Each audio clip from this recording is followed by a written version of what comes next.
Well, thank you for joining me on this Tuesday morning and this week of thinking about being a life changer for Jesus Christ. Now, yesterday we talked about Jesus being a life changer in that he changed the customs of people. But today I want us to look at another scripture that will help us be that life changer that we're challenged to be as a believer in Jesus. And that's found in the book of Galatians, chapter 4 and verse 20. It said, "I desire to be present with you now and to change my voice, for I stand in doubt of you."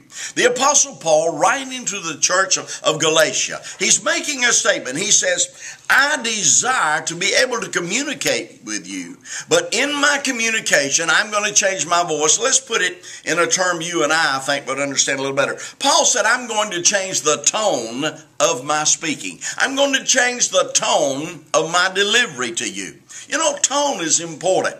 I found that to be true over the years. Sometimes the tone of our voice has more description to it or brings about a larger or a deeper definition than the actual structure of the word itself.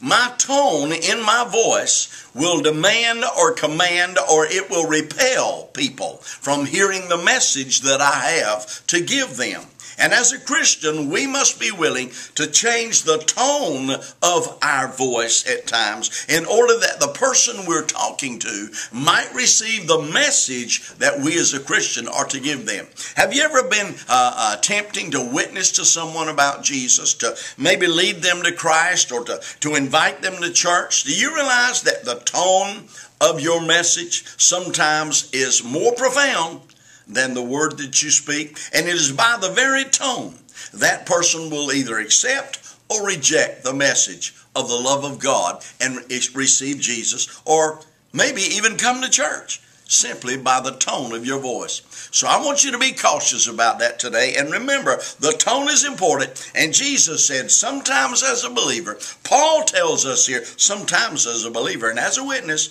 we have to change the tone of our voice that we might be successful in our testimony. God bless you. I'll see you tomorrow.